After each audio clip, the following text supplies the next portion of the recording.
This week on Jerusalem Dateline, the changing political landscape in Israel, how right-wing competition and Prime Minister Netanyahu's COVID vaccine campaign could affect the elections. Also, Netanyahu approved Israel's biblical heartland. How will the incoming Biden administration react? Plus, Middle East analyst Joel Rosenberg discusses the growing threat of Iran and Israel Rising, a prophetic look at the growth of Israel. All this and more this week on Jerusalem Dateline. Hello and welcome to this edition of Jerusalem Dateline. I'm Chris Mitchell. In just over 2 months, Israelis will head to the polls for the fourth time in 2 years. This time, significant changes on the political landscape could have a major impact on the results. The latest election cycle began in late December when Israel's parliament couldn't pass a budget. Failure to meet the deadline automatically triggered the new election, now scheduled for March 23rd. It also ends the 7-month-long contentious coalition led by Prime Minister Benjamin Netanyahu and retired Chief of Staff Benny Gantz. The way it looks like that, like the national camp, the right-wing parties will get more support. You know, parties like the Labour Party, Blue and White, I'm not sure we will see them in a few months. But within the right-wing parties, you have a split between those who support the Prime Minister and those who are not willing to cooperate with Prime Minister Netanyahu. Middle East analyst Joel Rosenberg says the new election landscape poses a major challenge to Netanyahu and the Likud party because of challenges from the right. Here's the key. More and more leaders of the smaller parties are saying they will never serve in a Netanyahu government. That is getting close to a critical mass. But if they can't build a coalition because the leaders of almost every other party says they won't serve with Netanyahu, and he's got a huge problem on his hands. Gideon Sa'ar is now Netanyahu's main challenger.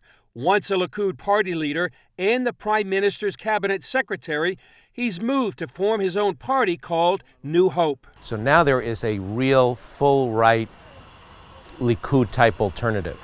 And that's a chink in the armor of Netanyahu, both because he left the party and because he's a legitimate leader and because he said, and people believe him, he will not sit with Netanyahu. Netanyahu is putting his campaign's hope on successfully leading Israel out of the COVID pandemic. Israel currently leads the world in vaccinations per capita, and Netanyahu seeks to reopen Israel in time for the March election and Passover. The coronavirus has hit Israel hard. This is a very big issue, and Israel has never dealt with an economic crisis of this magnitude.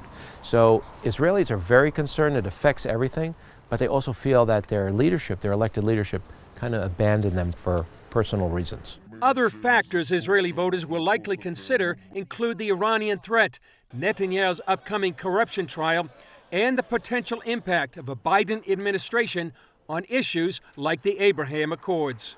Despite Netanyahu's challenges, Likud remains Israel's strongest political party.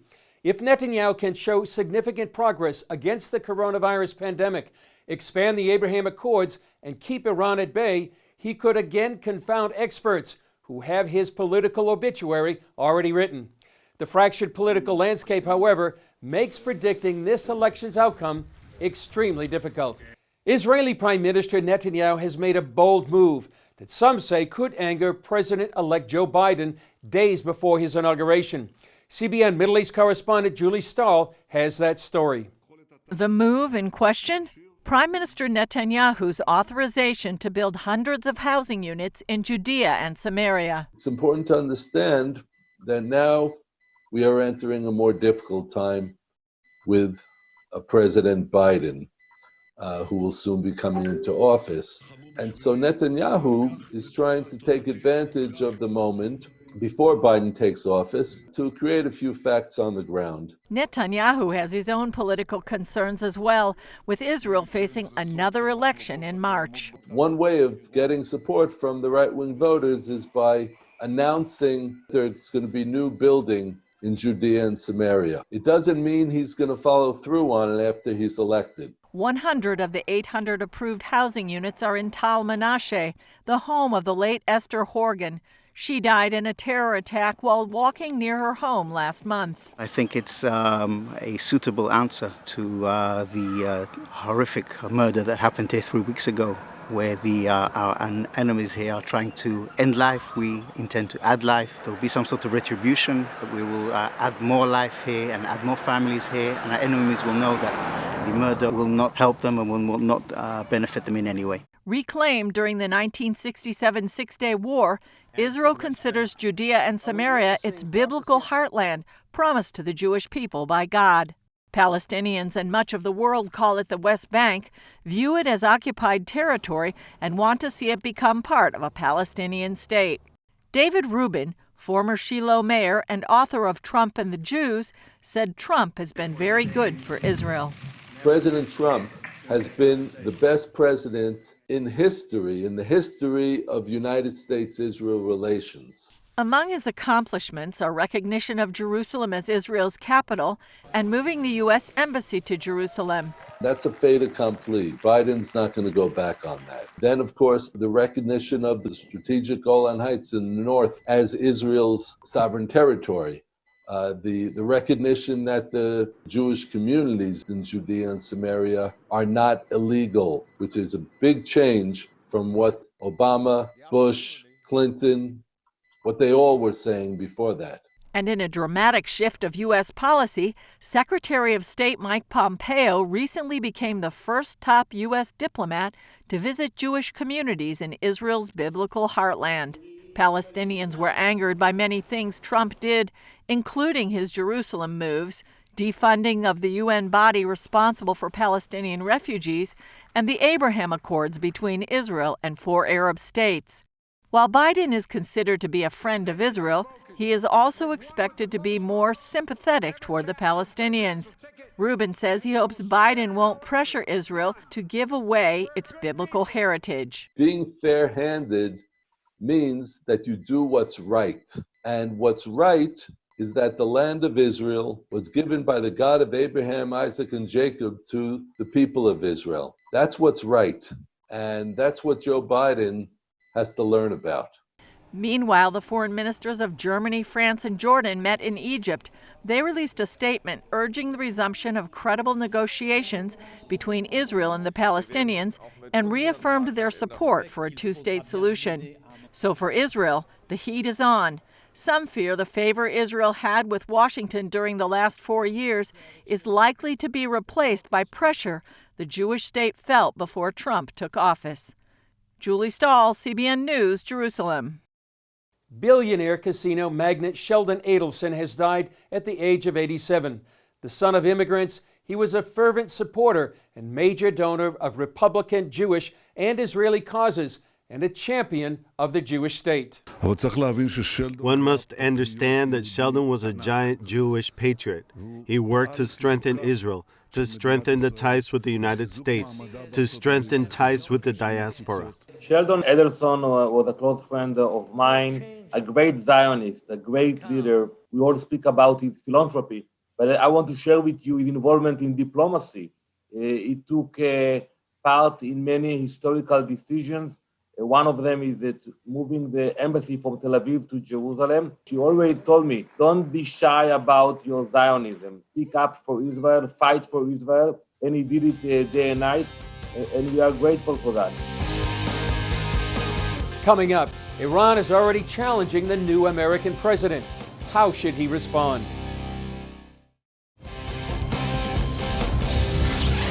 All eyes in the Middle East are on the transition of power in Washington right now, and one country is already testing President-elect Biden. While most of the focus is on Iran's nuclear program, Israeli Brigadier General Asaf Orion says there's more to Iran's battle strategy. What we're actually looking at is Iran's regional effort, which is running in parallel to its nuclear effort. The stage is set for the Biden administration. The overarching theme is, of course, the nuclear talks.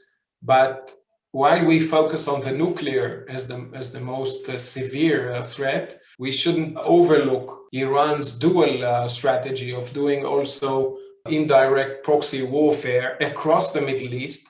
With more on the Iranian aggression and how President-elect Biden will need to respond, I interviewed Middle East expert Joel Rosenberg. Joel, thanks for being with us on Jerusalem Dateline. And tell us about this webinar that you had this week on All Israel News. Thank you, Chris, for having me back on the program.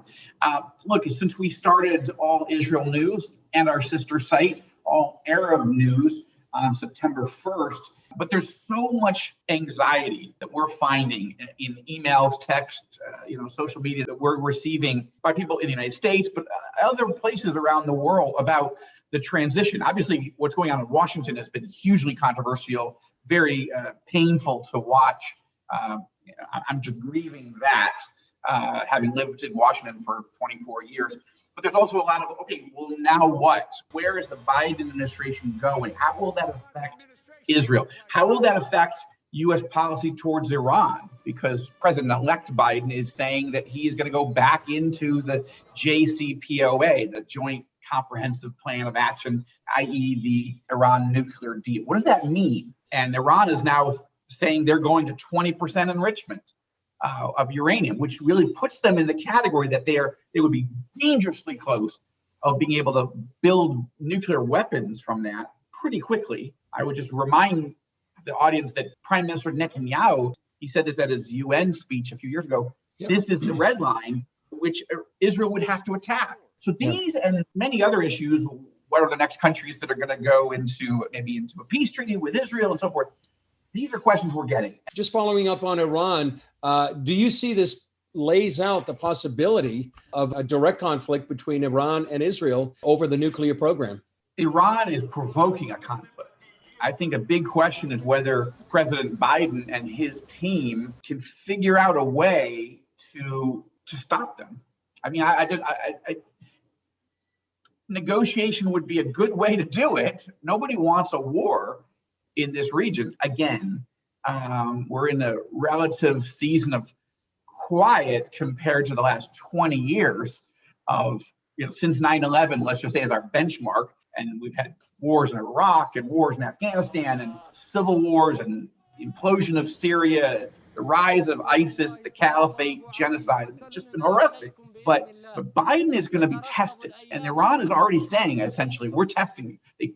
They grabbed a South Korean tanker near the Straits of Hormuz the other day.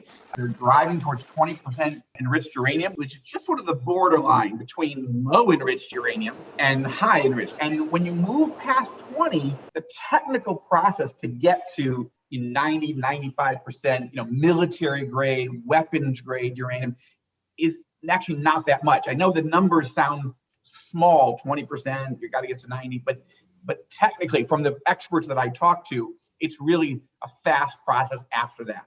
The major work is done below that. So I think the central question, Chris, is this. Has Joe Biden and his team of advisors carefully reviewed the mistakes that President Obama made in the deal with Iran that so angered Israel, that so angered the United Arab Emirates and the Saudis and the Bahrainis and other Arab states who felt and were completely left out of the negotiating process, but also the flaws in the deal that didn't deal with missiles, that didn't deal with terrorism, that didn't deal with any of these other issues, and left all these loopholes. So have they learned those lessons? And I would say, has the Biden team learned the lessons of Trump, who set aside the current issues that everybody's upset about, but when you deal with Iran policy, the maximum pressure campaign has been quite effective. And that could create an environment in which the Iranians would come back to the table and actually make serious concessions rather than going to a war. But all eyes are going to be on Biden. And if he flinches in the light of Iran's intransigence, it's going to be a very troubled season ahead. Up next, prophecy fulfilled in pictures, the first 70 years of Israel's existence. Nearly 3,000 years ago, Hebrew prophets wrote of how the land of Israel would be transformed. Here's a book that shows the remarkable and even prophetic changes in Israel during the first 70 years since it became a nation. 150 years ago, famed author Mark Twain visited the Holy Land and wrote it was a desolate country and a silent and mournful expanse. He talks about up in the Jezreel Valley, he talks about how that you can travel in 10 miles in any direction and not see a single person.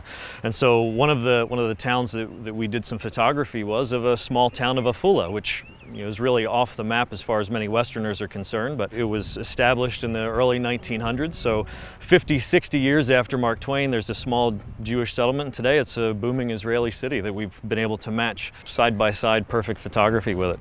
Doug Hershey and his team chose 200 photographs of Israel from the 1880s to the 1940s. In his new book, Israel Rising, The Land of Israel Reawakens, Hershey chronicles the changes from that time span until today. That's been part of the joy. I mean, we have these old photos of Tel Aviv of less than 100 years ago of shacks on sand dunes with camel caravans on the beach, and to compare it from the exact same angle today, it's just stunning.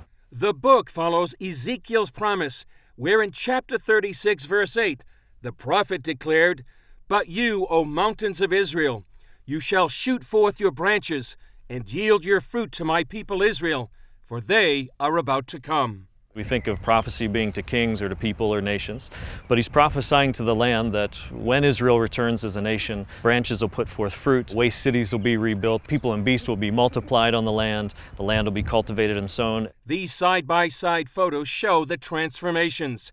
Here's Jerusalem near the King David Hotel in the 1930s, and the same view today. This is the Hebrew University campus in 1925, and what it looks like now. From the north in Haifa to the south in Beersheba, Hershey says the pictures represent the prophet's words coming alive. We're living in a really profound time in history. We're living in a time where 2,700-year-old prophecies from Isaiah and Ezekiel and Jeremiah, they've been lying dormant for about that long, and many of them are coming to pass. The most repeated promise through the scriptures is that God will bring his people back to the land, and when they do, there's going to be these dramatic changes, and we're seeing those. Hershey says the land itself seemed to be waiting for its ancient people to return. To me, it's one of the most profound things here, is this land has been conquered 15, 20 different times. It never becomes a homeland for any other people group, and the land would never produce for any other people group. And Israel moves back in, and suddenly the vast desert wastelands are now producing flowers, they're producing fruit. Isaiah 27 talks about how that when Israel returns, Jacob will take root and fill the earth with fruit. And for many centuries, believers would read that and look at that as allegorical or spiritual, and we're finding today it's very literal. It's happening right now. Hershey says the book provides a visual opportunity for those who have never visited Israel, and it's also struck a chord with the younger generations. Most millennials are ready for something real. They want to see something practical. It's as far as much of perhaps theological Christianity that they've been raised on, more ideas. They're ready for something solid. They're ready for something real. And so, even now, when I speak in the States, sometimes I'll have questions about theology or questions about the land, and usually my answer revolves around, "Let me show you. Come with me to Israel. I'll show you myself." Hershey sees Israel as a miracle. Absolutely. I mean, Israel is the time clock, as many people have heard and have said, and I believe that as well. I mean, there's so much that is happening here in a very short amount of time. To me, it's one of the most profound miracles of our day. Still ahead, accessing CBN News in the times ahead, even in the Garden Tomb. During these uncertain times, we want to make sure you're able to access all of our CBN News and CBN content directly to your phone or device. I visited the Garden Tomb recently and received an incredible testimony of our CBN News and other CBN apps. Take a look at what Cesar Fleitas had to say.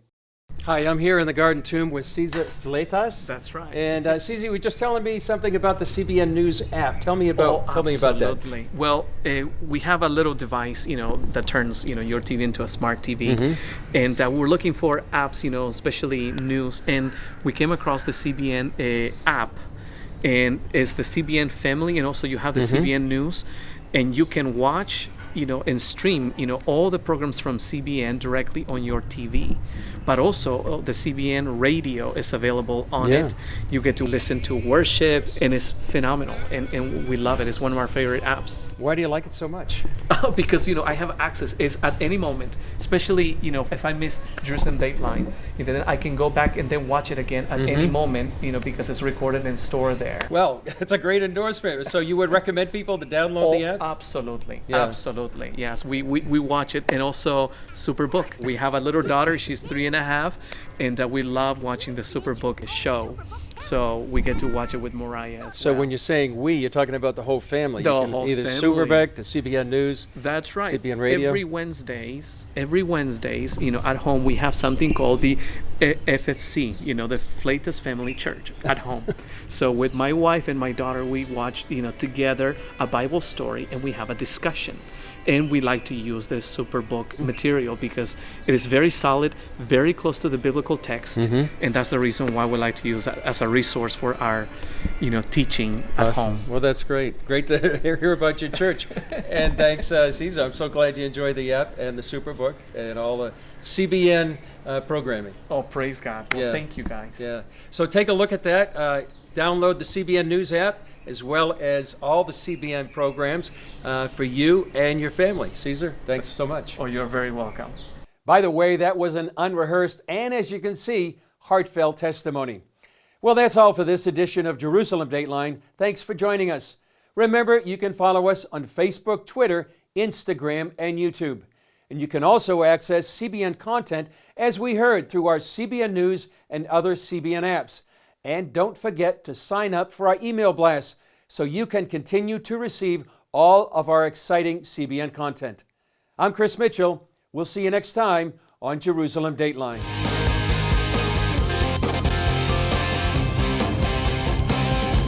On Jerusalem Dateline.